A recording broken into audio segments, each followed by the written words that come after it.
Good afternoon, everyone. Welcome to Fantasy Football Today, DFS. We're heading towards Week 11. It's me, Nejad, and it's Meg Shoup. Mike is not going to be joining us today. We'll probably see him next week, but Meg, good news. We have Mike's top three at each position, which we'll give out at the end of the show, but also pepper in a little bit while we go through games as well. How you doing today? I'm doing great. I can't believe it's week 11 already. That is absolutely mind-blowing to me. And I feel like this week we've got a lot of good real-life games with major real-life implications. May not be the same ones we're interested in fantasy. So yeah, I'm really looking forward to talking it through with you today. Yeah, and shout out to you for, listen, I thought all of our stacks and our cheat sheets were really good. You were talking Detroit Lions onslaught, which of course came in, and our Commanders just didn't really push back quite at all. Mike was on Mac Jones and those stacks, which especially if you played the 4:00 slate only, which I did a lot. And of course I played the main slate too. That really worked out. I had Jackson Dart, who was working out until he got hurt, of course, but I sort of changed my mind throughout that show last week. And I was like, I like the Mac Jones one. So yeah, I thought we did pretty well last week, but let's try to do even better this week. You got 11 games for week 11, 7 in the 1:00 slate, 4 in the 4:00 slate. Before we get into the first game, which is going to be Packers Giants, I want to remind everybody the contest is live. So $5 to enter. We've been doing a really good job of filling it up the last couple of weeks. So get in that contest. It's in the YouTube description. It's in the podcast description. And I want to congratulate the week 10 top three, Kevin 101C, Sarah P218, and Ding Love. Those are the top three for the week 10 contest. Meg, how about we get started? Sounds perfect. All right, let's go to the Packers and the Giants. Packers not looking so great, but there's certainly some plays in here, Meg, that I do like. I should mention Jameis Winston will be your starter for the New York Giants, and he's only 4,600. One thing we have to keep an eye on for all of these outdoor games in November is the weather. So I know when we've got some weather issues, Matt's going to have those kind of in the graphic, but nothing really extreme here. I don't think the wind's going to be, or precipitation is going to be a huge deal. Meg, I look at the Packers side and I see Josh Jacobs at 7,800, and I can't help but think to myself, I feel like I need to jam him in because of the volume and because of the matchup. Do you like that? And what else do you like in this game? Absolutely. Josh Jacobs preview for my cheat sheet is my chalk buy. Like has obviously a pristine matchup here. Feels like he's, gets a touchdown at minimum every game. And, now has this great matchup, likely a very positive game script, good bounce back spot for the Packers. Packers, receiving core is so injured now. I'm just leaning into Josh Jacobs, maybe some Packers defense here, because that's the gift that Jameis keeps giving, is he can, he's not afraid to sling it. I even wrote a note with Jameis, maybe on 1 p.m. only. I'll have a little fun. I wrote Jameis 1 p.m. have some fun. I might do like a 1 p.m. only of like Jameis, Packers defense, Josh Jacobs, and then just fill in the rest, because he is that type of quarterback where, because he might turn it over, then he might chuck it and rack up some fantasy points at his price. I don't know that I'm going to get to any of the other Giants pieces. Probably Theo Johnson, the tight end, would be the one piece I'd be the most interested in. Wandale's only 5.5. You could go there, but I Slayton's a little banged up. So it's probably just going to be truly Josh Jacobs, Packers defense for me, but I may have some fun on 1 p.m. with Jameis. I don't mind that. So I don't want to play Jameis on the main slate. I don't mind thinking about him on a smaller slate, like the 7-game 1:00. I will say this. I'd really prefer Darius Slayton to play in this game, because I think he's a pretty good, I think he's a better receiver than people think he is. And obviously I think he stretches the field for a Jameis Winston quarterback that doesn't mind a receiver that stretches the field, which obviously opens things up for Wan'Dale Robinson as well. So what I'm saying is a Jameis stack, even if Slayton's healthy, I like a Jameis stack with Wan'Dale just because of what Darius Slayton can do for that passing game in terms of opening things up. But if Slayton is healthy, at 4,800, I think, as a flyer, I guess I'd consider him. I still respect this Packers defense quite a bit. You mentioned the Packers defense as a DFS play. Now, they are pretty expensive. I just want to throw this out there because we don't talk about defense a lot. That Cleveland-Baltimore game, which is in Cleveland and which has some weather issues, which we'll get to later again when we have these graphics up. If the weather is going to be impactful, we're going to have that on the graphic. That one is going to be one of those games. The Browns defense is only 2,400. So I just want to point that out. If you're looking for a cheap defense, I don't want to forget to say it later on. I know the Ravens, everybody thinks they're good and they're going to rattle off a bunch of wins in a row. I still don't think Lamar looks 100% to me. That's just me. I mean, in terms of his playing, I'm not convinced that this Ravens offense is going to be amazing at Cleveland. So just a cheap defense to consider. So you mentioned Wandale. We're not considering anybody on the Green Bay side, Meg. I mean, Romeo Doubs obviously had the chest injury, left early. That cost me a lot of money in an SGP, by the way, where I had his alt line of 25 plus. Christian Watson, 4,400. I don't know what's going to be happening with Matthew Golden. Dontavian Wick's probably going to play in this game. He played last week at 4K. There's other cheap options to consider on this slate. Are you considering any of these like Dobbs, Watson, Wicks in that 4K range? Probably Watson would be the only one, just because we know it's so boom or bust, right? And it's going to hit and be a big one, long touchdown. Obviously, he had, very long ADOT. The 2 catches he did, I did hit on a anti-correlated, where you do that under 2.5. He got 2 for 40. So under 2.5 and 40 yards. That's always a fun one to hit. He is that type of receiver, right? So, I think I would be willing to sprinkle in maybe in that Jameis 1 o'clock lineup again, have some fun with Josh Jacobs and Watson on the way back or something like that. Yeah, I totally agree with that. I'm going to definitely be playing Jacobs. I can see scenarios where Jacobs doesn't absolutely smash, and I do like some lower priced running backs, so I'm not jamming him into every lineup, but I absolutely like Jacobs, and I'm definitely playing him. Let's go to Cincinnati and Pittsburgh. The Steelers favored by 5.5 here, 49.5 point total. This one, as Matt has it on the screen here, if you're watching us on YouTube, thank you for watching us. If you're listening to the audio podcast, just know that we've got some of these stats you might want to be looking at. So you can come over to the Fantasy Football Today YouTube channel and check them out if you want. Game day forecast, it's only Thursday morning, so we're just telling you a few days ahead of time. 50 degrees, winds in the 15 mile per hour mark. That's not crazy. Gusts up to 30 though. So something to monitor, if it's just consistent wind of 15, Meg, not really that big of a deal. And gusts can be very, fleeting. So maybe we don't put too much into that, but this is something to keep an eye on. Meg, I think a lot of people are going to like this game. Flacco, 5,500. Aaron Rodgers, 5,400. Jaylen Warren, maybe my favorite running back on the slate at 6,100. He's going to get so much volume, and he's been pretty good. You look at the receivers, obviously, Jamar Chase at 8,500. T. Higgins, 6K. DK Metcalf, 5,700. There's a lot to like here, Meg. There's a ton to like here. Yes, I'm going to pay. I didn't realize that there was some win potential, so I do want to pay attention to the win and, of course, if the total moves. But, I mean, it's right here on the graphic so nicely from Matt. Cincinnati allowed 27 points, has allowed 27 points, 350 total yards in 8 straight games. They are the gift that just keeps on giving. I actually missed them on the slate last week. It's just kind of like that flow chart of knowing that they're going to give up a lot of points and yards and fantasy goodness, and knowing with Flacco, they're going to be able to push back. So I like everything. I like Flacco stacks mainly with Jamar Chase, but willing to double stack it with T. Higgins or Chase Brown.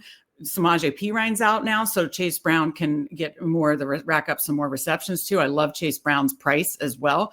So on the Cincinnati side, absolutely love the Flacco stacks, however you want to build that. And then on the Pittsburgh side, I'll also definitely run an Aaron Rodgers stack as well, because we know what they can give up. Now, again, the Bengals give up the most to the running backs and the tight ends. So like Warren in this spot, love the tight ends. So when these teams faced in October, each tight end got a touchdown.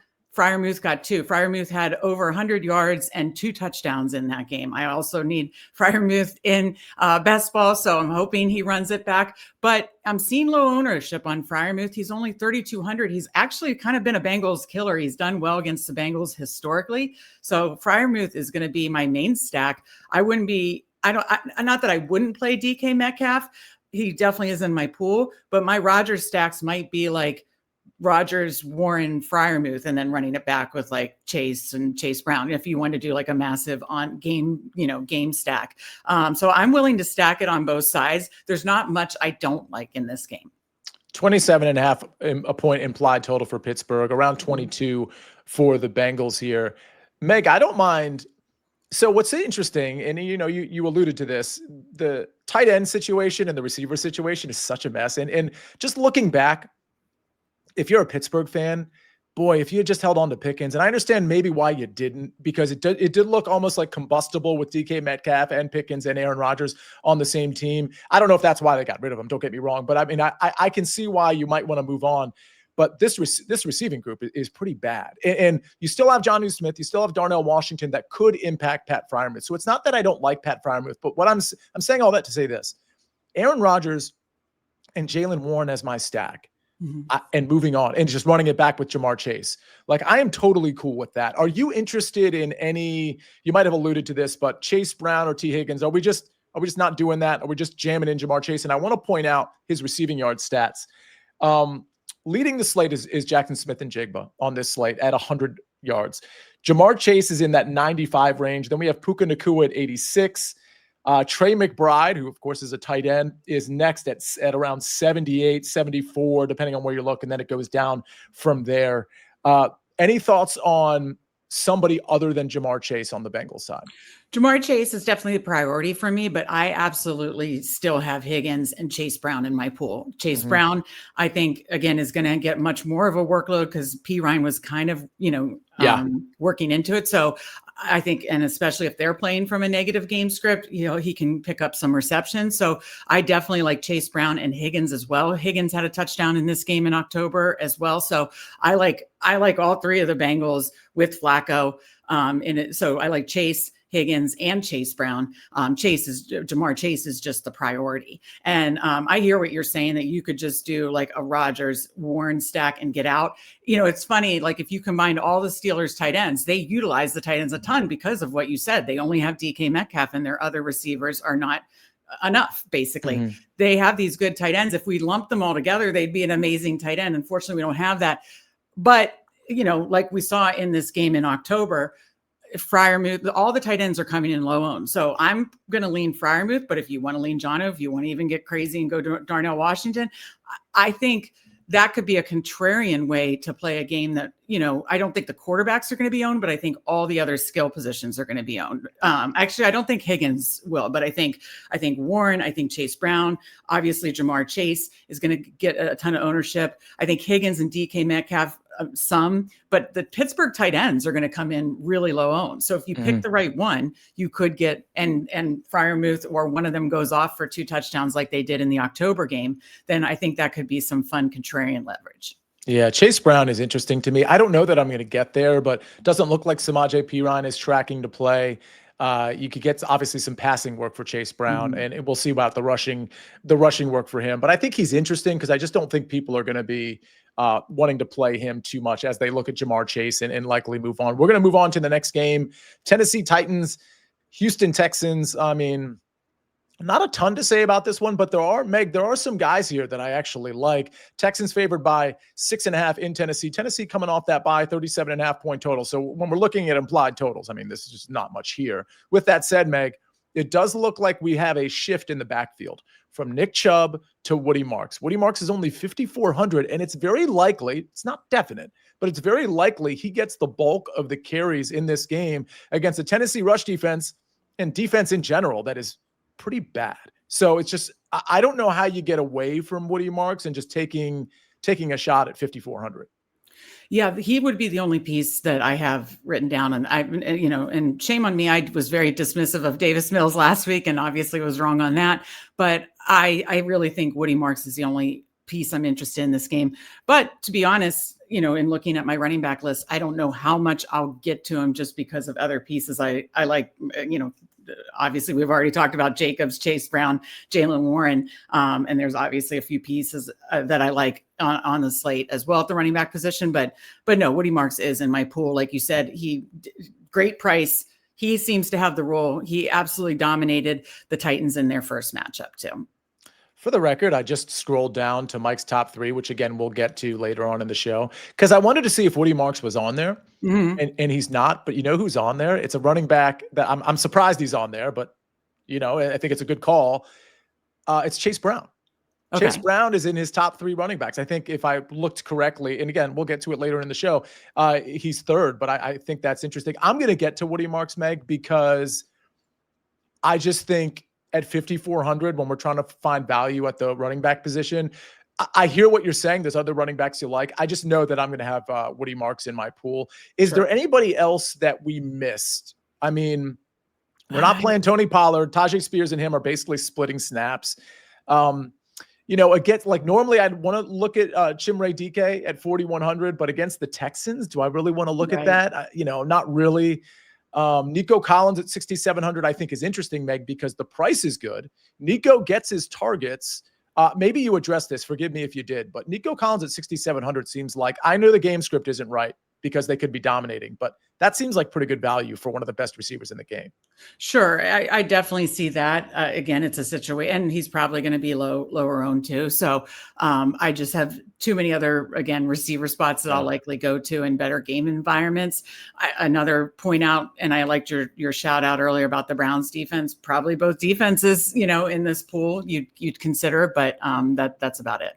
Yeah, I'm looking at Nico Collins' receiving yards prop. It's right inside the top 15. It's about, and not all books have props available. I'm looking, BetMGM is the only one that has Nico Collins props posted, or at least receiving yards props posted. He's 68.5, which puts him right inside the top 15, in that range of Brock Bowers, right under Justin Jefferson, guys like Rashee Rice.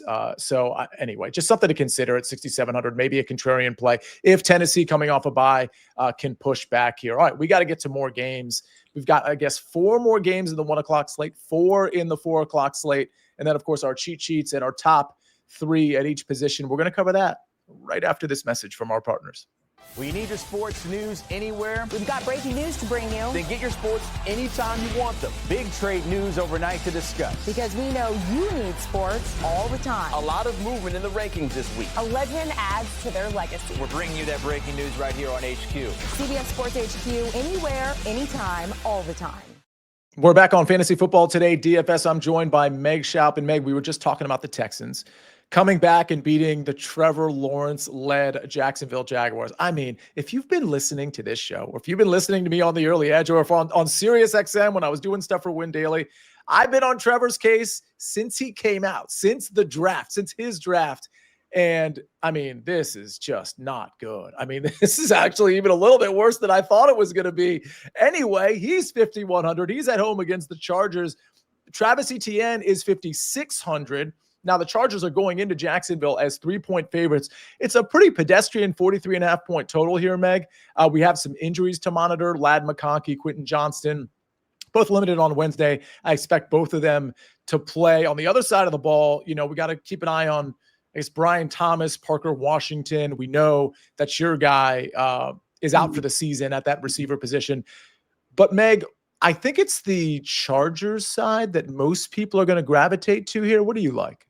Yeah, first of all, Travis Hunter. I mean, I've lost Scatterboo and Travis Hunter, my 2 favorite rookies, so I just need to take a moment of silence there. But moving on, we got to focus on Week 11 DFS. And in this spot, the Jaguars' pass defense is just a funnel that we want to attack. And I absolutely love Herbert stacks here. Now, again, there's a lot to monitor of receivers on both sides, but Justin Herbert, Ladd McConkey, Quentin Johnston, Gadsden, if there's a lot to monitor as to who's going to be truly playing and keep an eye on the practice reports, especially tomorrow. But I absolutely like Justin Herbert stacks.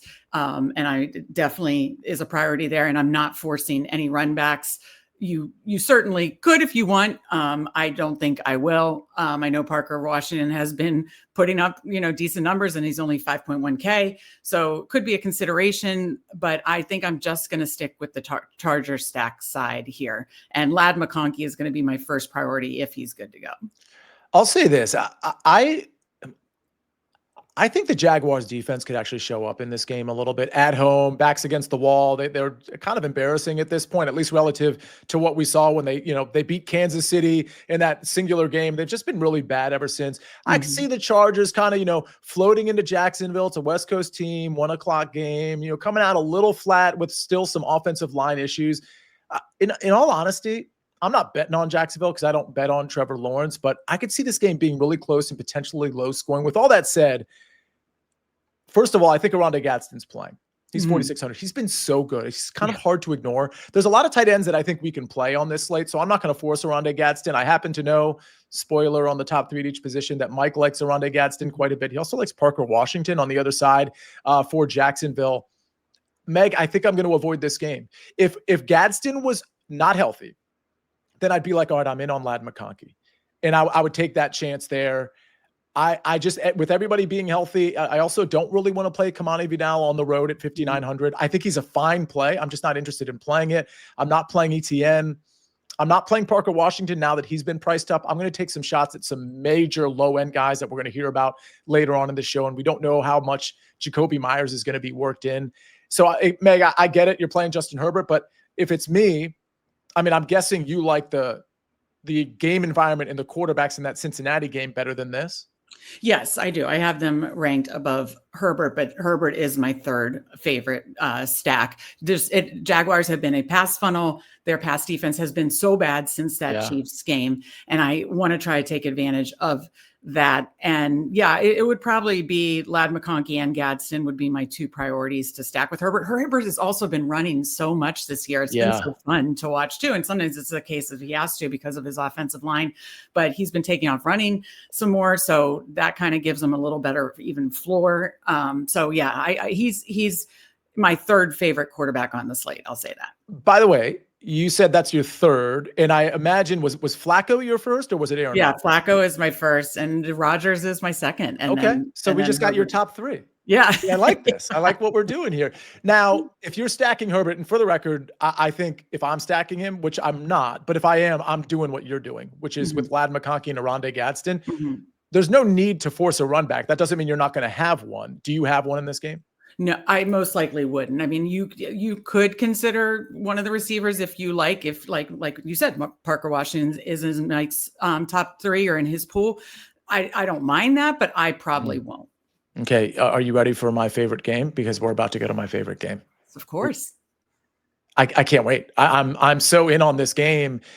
Well, in a couple different ways. Now we got the Bears at the Vikings. Vikings laying 48.5 point total. One thing I really like to consider, and I understand dome environment versus outdoor environment. I understand that's all contemplated in the totals that are put out there. But I really, this time of year, as we get into November and December, I do I like looking at controlled environments where I know weather is absolutely not going to be a factor.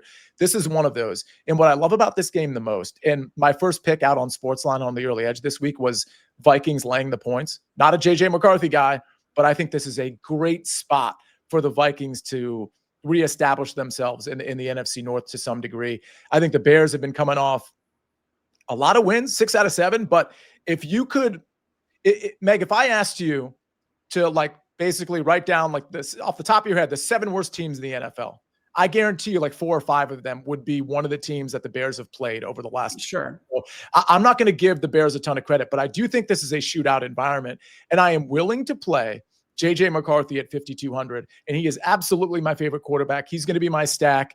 It's a little expensive to include Justin Jefferson in there, but at 7,500, I'm going to do that. The problem with it is that McCarthy's been so inefficient. I mean, Justin Jefferson's getting a ton of targets. So is Jordan Addison, but the accuracy rate coming from JJ McCarthy is really bad. Good news. He gets to play the Bears. So if there was a game, Meg, for this to improve, it would be this game. Now, if it doesn't happen this game, it's probably not going to happen, right? But I'm willing to take the chance on JJ McCarthy stacked with Justin Jefferson or JJ McCarthy with Jordan Addison.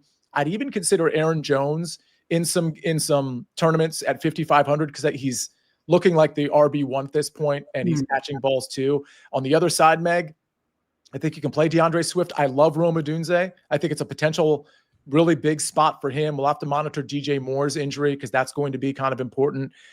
Do you like this game as much as I do? I don't know if I like it as much as you do, but I like it a lot. Yes. So yes, I like it for all the reasons you said. JJ McCarthy is my fourth quarterback. If we're going down there, I have him in my pool as well for all the reasons you said. I mean, the Bears are that defense too that, can give up a lot of points to efficient offenses. And while JJ hasn't been efficient, this could be a get right spot. Like you said, if it doesn't happen here, it might not happen. This could be a get right spot for him and Jefferson and Addison. So I do like that stack on that side. I'm actually I have it a little preview to my cheat sheet. Aaron Jones as a chalk fade. I get it. He looks like the RB1, but he's looking like he's coming with a lot of ownership, and you do have to pick your spot. So yeah, I like the Vikings pass game, running it back with a Rome Odunze, paying attention to what's going on with DJ Moore. Because if DJ Moore's out, maybe you could look to a cheap Luther Burden or something like that if you wanted to get kind of crazy, especially maybe in the early only slate or something like that.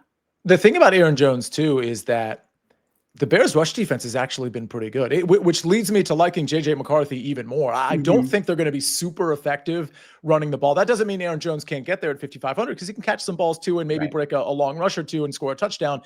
But yeah, I think this is going to be a passing game. Now, on the Bears' end, they might be able to try to run the ball. Since they're bye, they have had some pretty good games running the ball, whether it's been DeAndre Swift or Kyle Monungai. Does look like DeAndre Swift we have to monitor practice, but it does look like he's going to be healthy to play. I think he's an interesting piece on that side because I think even if this is a shootout, DeAndre Swift could absolutely be kind of a slate breaker. Again, I like Rome Odunze better, but do you like anybody on the Bears side before we move on? Rome Odunze is my priority bring back. I do like, and you could play a drinking game at this point of the season of, I need him for best ball. I need Rome Odunze for best ball. So that's not, maybe don't do that because it won't be safe, because at each progressive week from now until week 17, I'm going to keep saying that. I'll try not to do it too much, but yeah, Rome Odunze is my priority. Swift, I like, he's in my pool. And again, if DJ Moore is out, I may have some interest in some cheap Luther Burden. Yeah. So but only if DJ Moore's out. Right. And I think it's a 50-50 that DJ Moore is out. The shoulder injury seems somewhat significant. He'll probably play. It's a division matchup. But to your point, if he's out, Burden at 3,700 would be a interesting play. Obviously, Zacchaeus at 3,300 is at least in play. Kmet, Colston Loveland seem to be splitting snaps, so it's really hard to commit to one of those guys. If I was going to commit to somebody, it would actually be Kmet at 2,600 just because he's $1,000 cheaper. But it's a Dunze for me. It's potentially Luther Burden, and DeAndre Swift is going to be in play. I don't think I'm going to get to Caleb Williams because part of the reason I like the Vikings so much is because I think this Brian Flores defense is really going to get after Caleb Williams, confuse him a little bit. And some of that off-script stuff that Caleb Williams has been doing successfully, I don't think is going to be super successful here, at least not for 4 quarters. So I prefer J.J. McCarthy in this one over Caleb. But I don't hate the Caleb Williams play if people think he's going to go off. Let's go to the next game. Carolina Panthers, Atlanta Falcons. I don't have a ton of interest in this game, Meg. It's a 42.5 point total, 23-point implied total for the Falcons, almost 20 for the Panthers. Rico Dowdle at 6,800 people are going to want to play.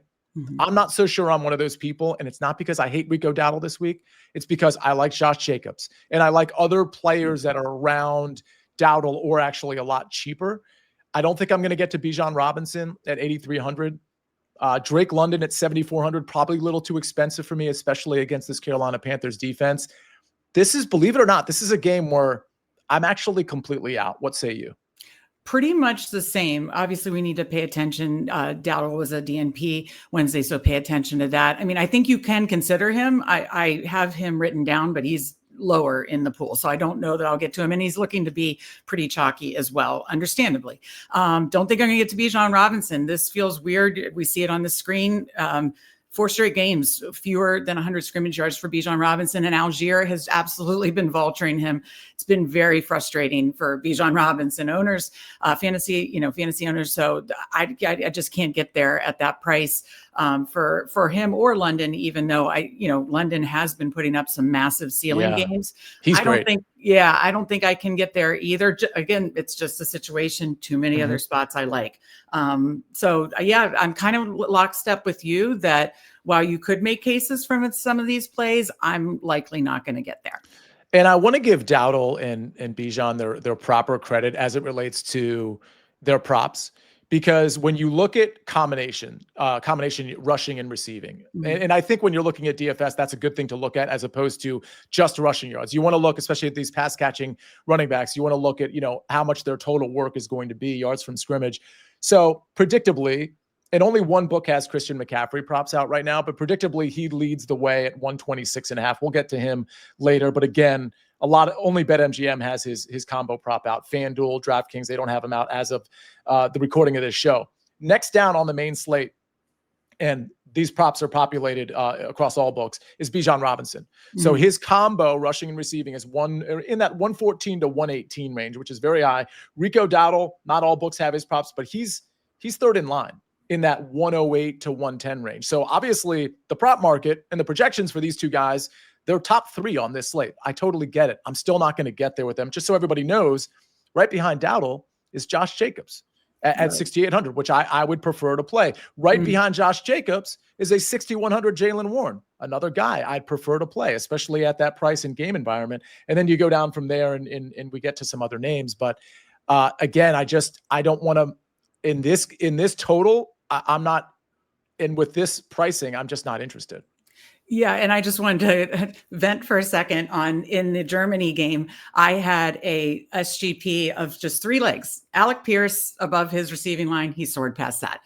Jonathan Taylor, he's been getting more receiving work, rush receiving, like doubled it basically. Bijan Robinson, rush receiving, he missed it by 8 yards or something along those lines. So frustrating what's going on with Bijan Robinson. Yeah. And like you said, Josh Jacobs been getting more receiving work this year. Jonathan Taylor's been getting more receiving work this year.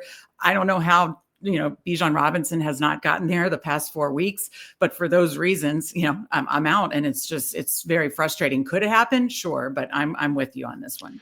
And truth be told, I mean, I understand Atlanta's at home, but if I'm comparing the two and I'm looking at the price, I'm probably playing, and I don't hate either of these plays, but I'm probably playing Rico Dowdle at 6,800 over Bijan at 8,300. Mm-hmm. And if that makes, I don't know if you're looking at ownership right now, if that makes Bijan Robinson a contrarian play, then I think it's certainly worth playing. But Meg, I can't imagine, he's like 6%. It's Bijan Robinson at the end of the day. Do you happen to have that up?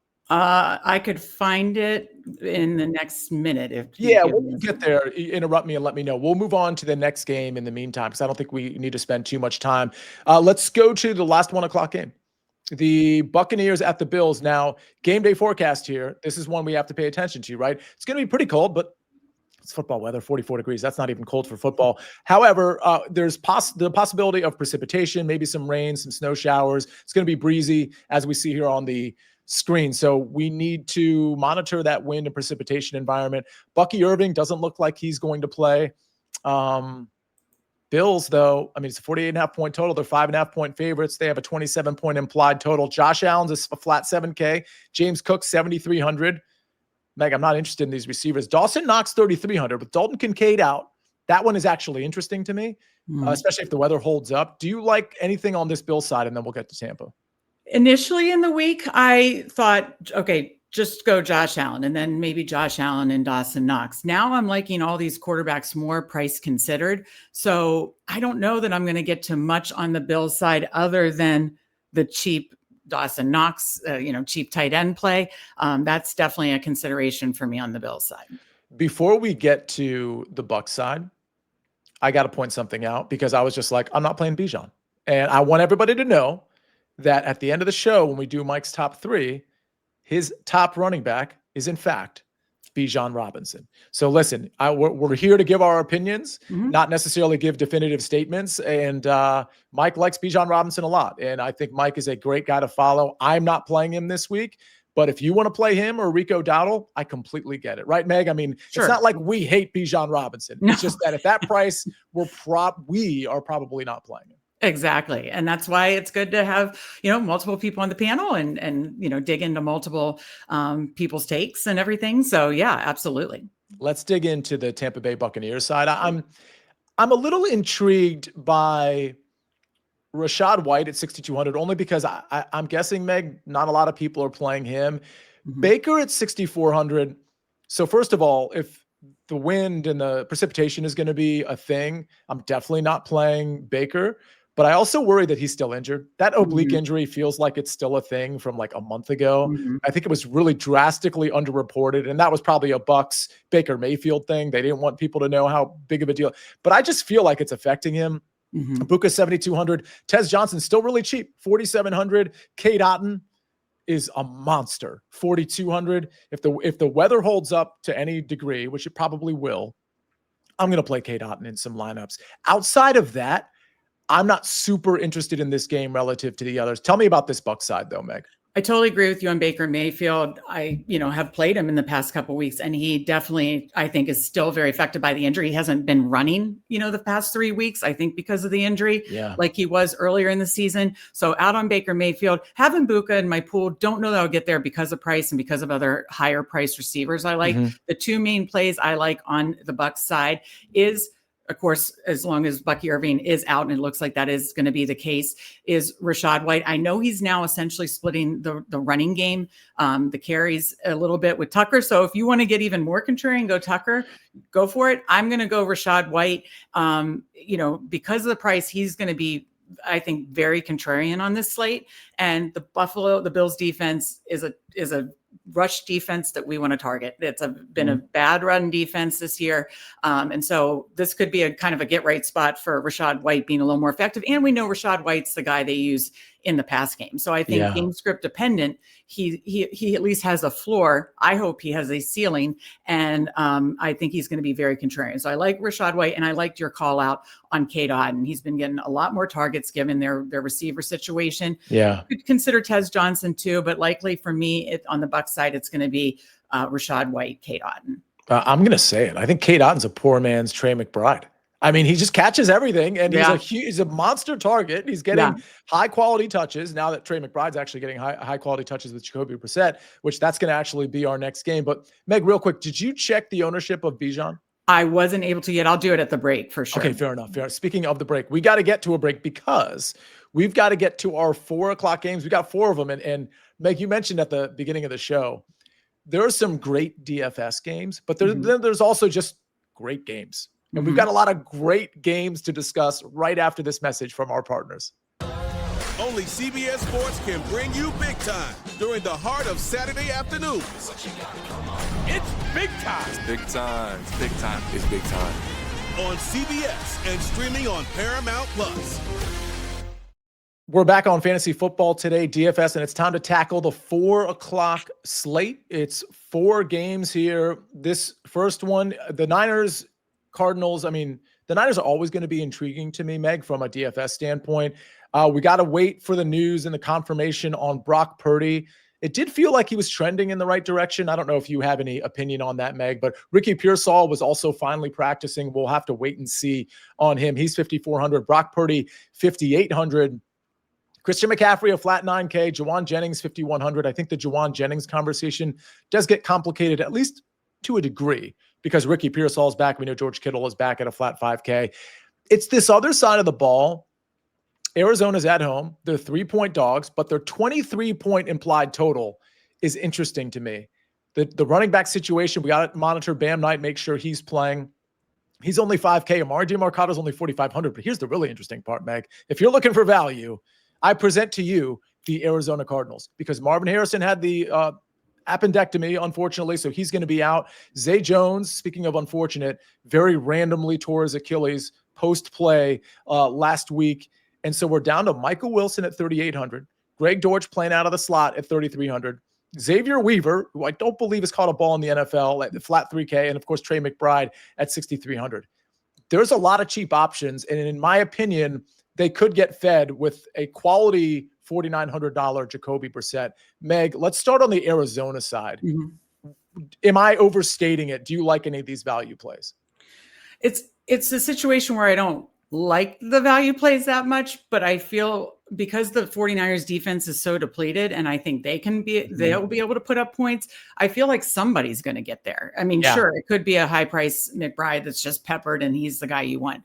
But I do think one of these cheap pieces could definitely get there. It's just I'm struggling to determine which one. I'd also even add, maybe do they run more 2 tight end sets with Elijah Higgins, who's I think stone minimum 2.5K.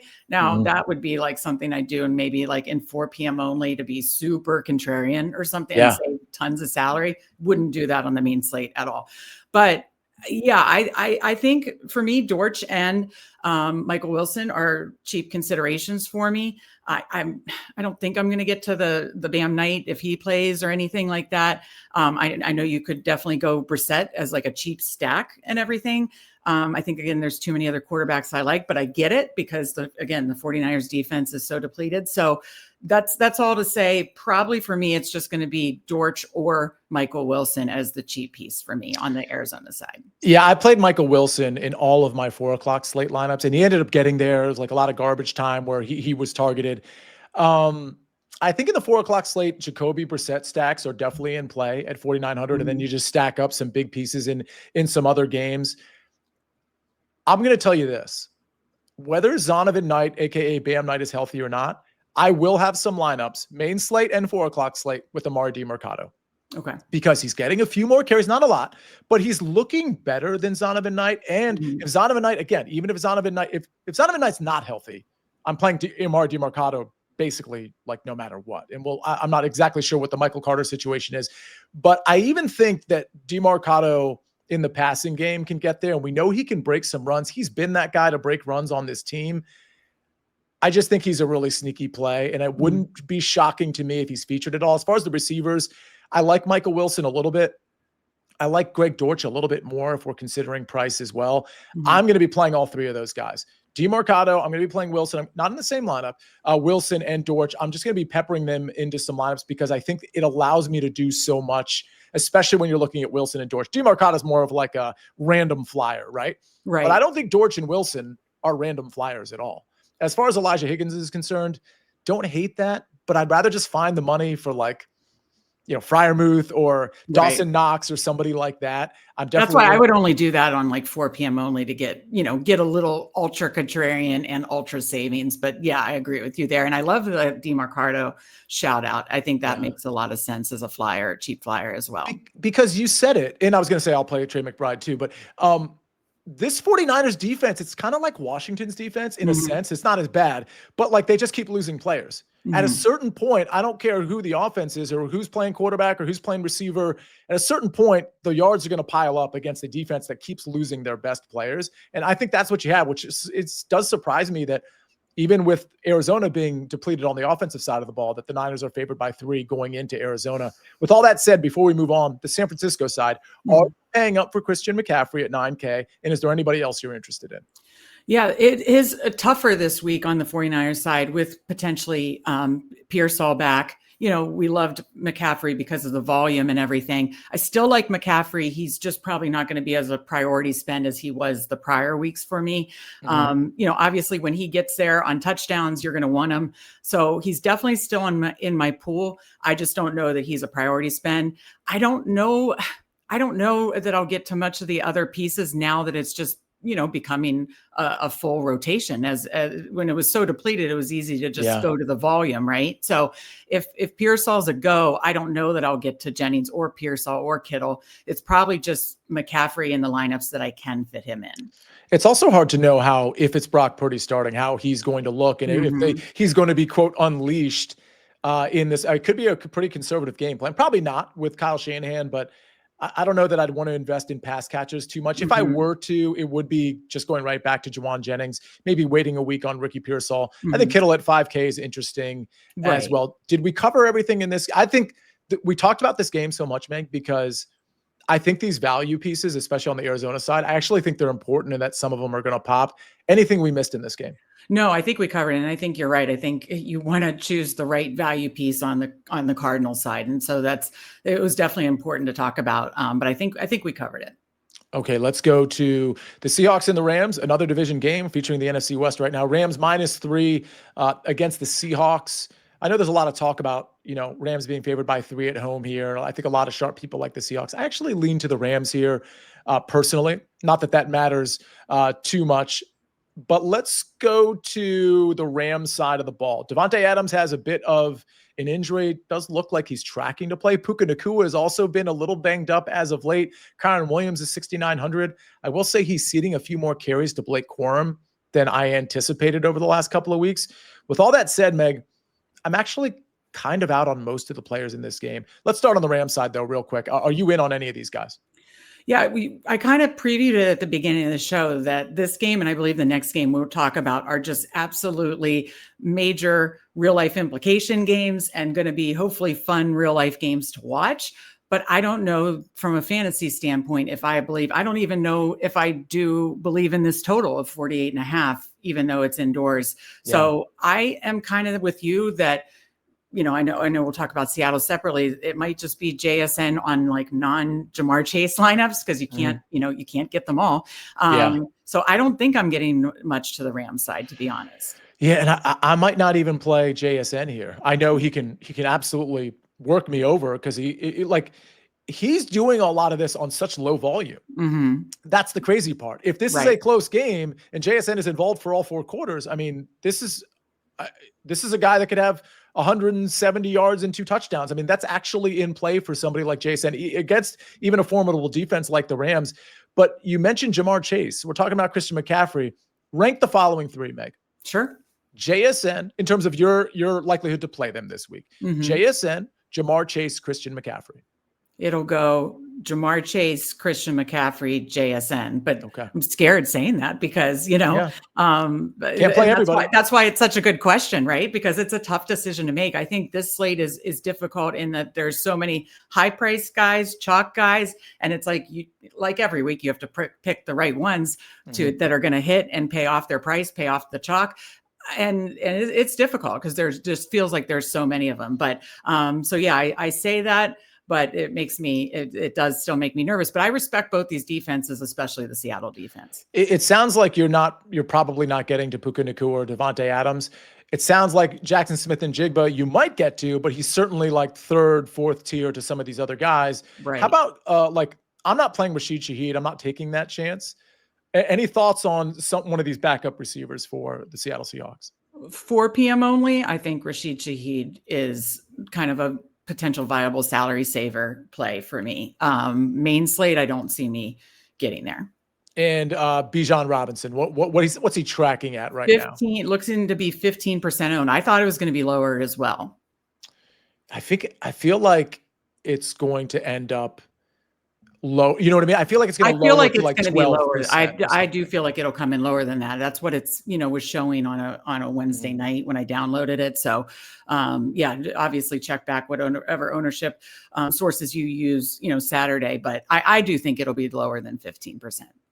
Speaking of lower, let's go to the Chiefs and the Broncos in Denver. This is a lower total. We go from a couple of games with a 48.5 point total to this game with a 43.5 point total. Mm-hmm. Chiefs implied for about 24, which is decent. Broncos about 20. Gosh, did the Broncos look pathetic last week? And that's just one game, but they haven't really looked great on offense this year in general.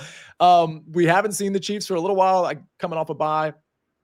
Kareem Hunt at 5,200. I have to point him out, and Brashard Smith at 4,100 because I don't think Isaiah Pacheco is tracking to play in this one. Rashee Rice, 7,900, it's a lot. Xavier Worthy at 4,900 kind of has my interest because I feel like he's a guy that can get lost in even against a good defense like the Broncos. But Meg, I see Travis Kelce at 4,800. I look at the other side of the ball. I'm actually not interested in anybody except potentially RJ Harvey at home at 5,400. What do you like in this game?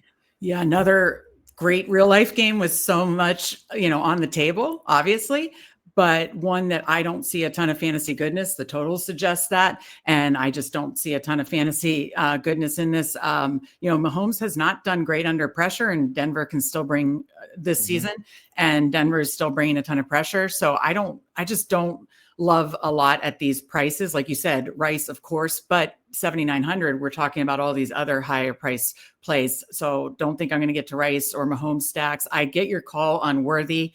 Don't know that I'll get there. Again, maybe in a 4 p.m. only for a salary saver, because he could have those explosive plays similar to a Christian Watson. I think it's a same that RJ Harvey would be the one piece that I may get to in Maine and 4 p.m. only, but more likely 4 p.m. only. This is a game that I just don't have a ton of interest in, that I do think it's going to be a low scoring divisional slugfest. If you had to choose between a 5,400 Woody Marks and a 5,400 RJ Harvey, you're going to Woody Marks? Yeah, probably, especially what he did to that Titans defense the last time. I'll say this about Xavier Worthy and Rashee Rice to some degree. They're it's a $3,000 difference between the two, which is kind of crazy.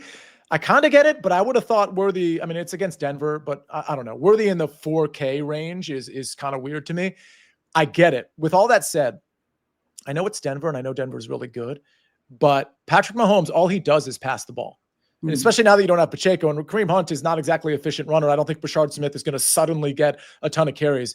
I'm not looking at the pass attempts prop right now or the completions, but typically, even in a game like this, we're looking at pretty significant completions and yards for Patrick Mahomes. I think Xavier Worthy is interesting. If that pass volume is going to stay up, and if he can somehow scratch out 7 or 8 targets, catch 5 or 6 of them. I could see Xavier Worthy having one of those games where it's like, oh my gosh, Xavier Worthy popped. Maybe they run him a little bit on an end around, a pop pass, something like that.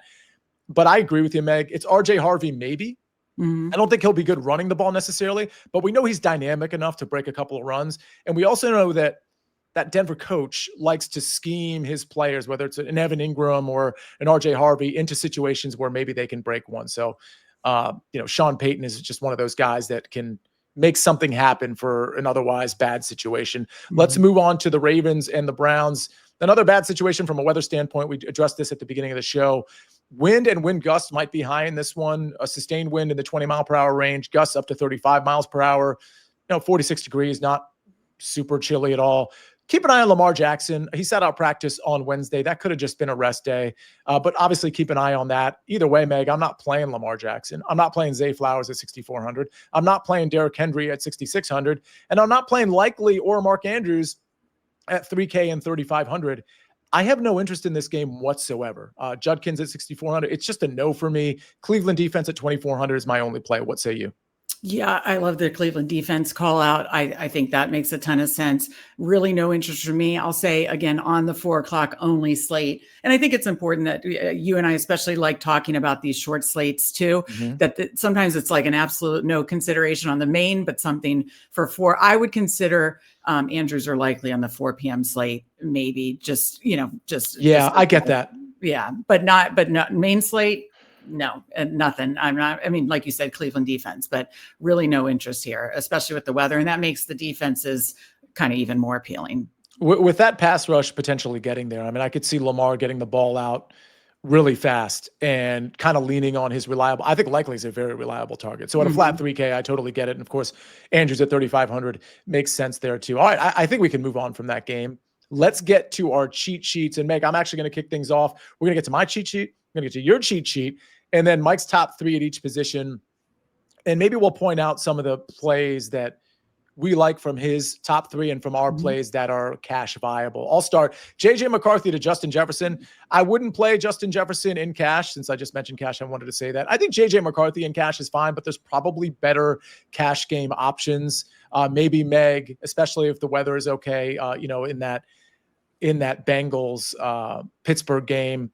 Chalk buy is going to be Jaylen Warren. I love Jaylen Warren for cash at 6,100. I think that is a cash lock for me. Chalk fade is going to be Rico Dowdle. I just don't want to pay the 6,800 because I'm already going to be paying the 6,800 most likely for Josh Jacobs. I'm already getting Jaylen Warren in my lineup, taking some chances on some other low-end running backs like Woody Marks, maybe even Amari DiMercato, something crazy like that. So Rico's just not going to fit in there.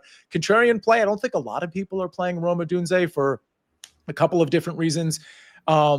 I love how he bounced back last week. I love that I think the Vikings are going to be up in this game, and we could see a negative game script, which could force some looks to Rome Odunze, especially with that pressure defense that Minnesota likes to apply. Maybe get the ball out fast to Rome Odunze at 6,200. My value play, I mentioned it. I think there's some value plays in that Arizona-San Francisco game. Greg Dortch out of the slot, 3,300. I think he could I don't know that he's going to score a touchdown or even get to 60, 70 yards, maybe not even 50, but I think he's going to have a handful of catches, and that might be all you need to get some value on this $3,300 Greg Dortch. Meg, how about your cheat sheet? Sure.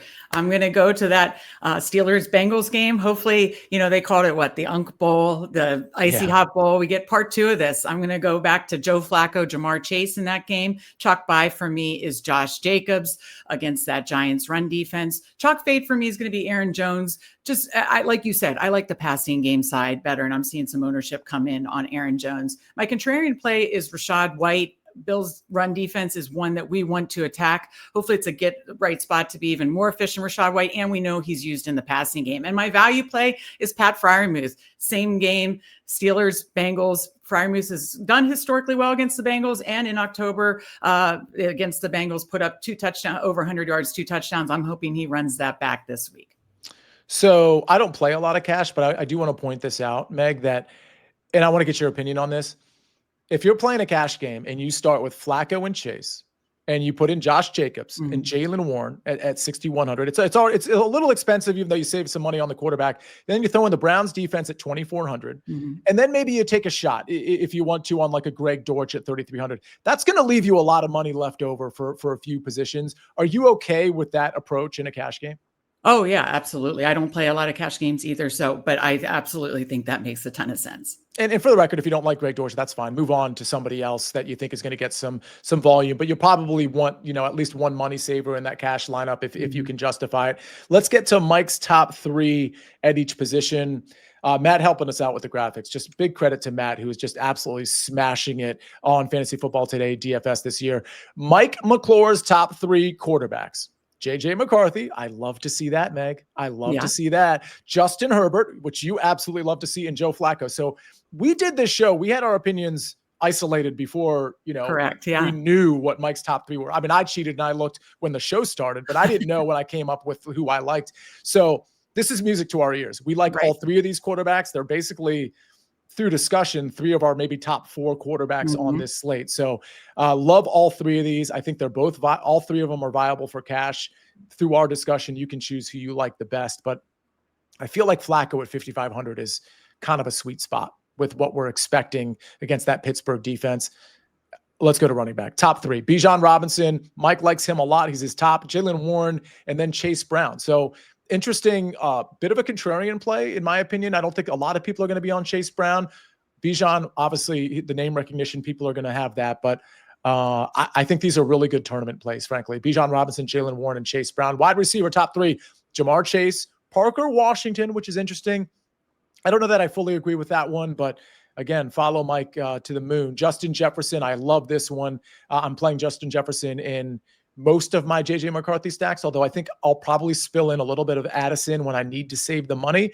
But top 3 wide receivers, Chase, Parker Washington, and Justin Jefferson. Tight ends, Trey McBride, no surprise there. Oronde Gadsden, no real surprise there. It looks like he's healthy and ready to go. And Jonnu Smith, okay, so not Pat Freiermuth, not Darnell, is it Darnell Washington? Darnell Washington, yeah. We're going with Jonnu Smith here. We're picking one of the 3, and we're going with Jonnu. You could do 2 different versions, because I do think one of these Pittsburgh tight ends is going to get there again for best ball. And again, what he did last time, I'm going with Pat Freiermuth, but it could be Jonnu Smith. The Bengals are terrible against tight ends. They've given up the most touchdowns by far. I want to say double than the next team against tight ends, give up a ton of yards. So Jonnu or Freiermuth, pick your favorite. This is why I say, like, instead of playing like the $50 single entry or even the $12 single entry, like let's say you were going to play the $50 one, play the $15 3 max. Or if you're playing just a $12 entry, play the, a few $5 ones or 3 max with a $3 entry, because now you can rotate through a couple of those value tight ends. Maybe you want to include Dawson Knox in one of them, or maybe at the cheap receiver end, you want to have Greg Dortch or Michael Wilson or one of the other cheap receivers we talked about, and kind of rotate through a couple of lineups where you just have 1 or 2 differences. You really like your lineup, but you just have 1 or 2 changes in each one. Make your reaction to that. Absolutely agree. And especially this week where, there's so many of the high price guys or the chalk guys or the cheap guys, or like we talked about, Steelers tight ends versus the Bengals, or Cardinals cheap plays against the 49ers. There's so many of these decision points, and probably for like the Cardinals cheap plays, the Steelers tight ends, it's probably someone's going to be the correct play. Yeah. But having more shots on goal, I think, makes a lot of sense there. That's a really good way to put it. Jets playing the Patriots tonight, Meg. I always try to put you in this position. My official play was, I have 2 official plays this week against the spread. One of them is that Vikings game -3. The other one is tonight.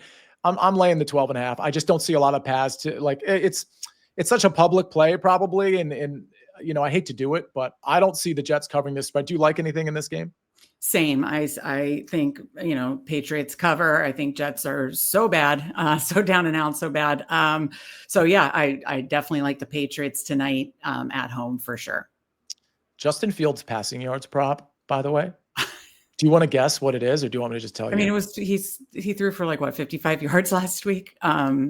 Okay, I'm going to try to take a guess. Keep in mind, it's a negative game script, so it should be like reasonably high for a starting quarterback.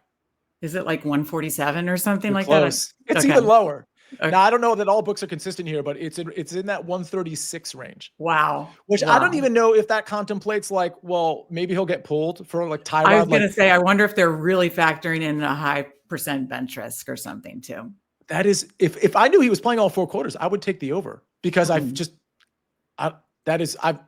don't recall seeing a total that low on a starting quarterback's passing yards prop. I just don't think I've seen it. Anyway, and negative game script for most of the game, and it's still, that's the number. All right, we're going to get out of here. We took a lot of time, even without Mike.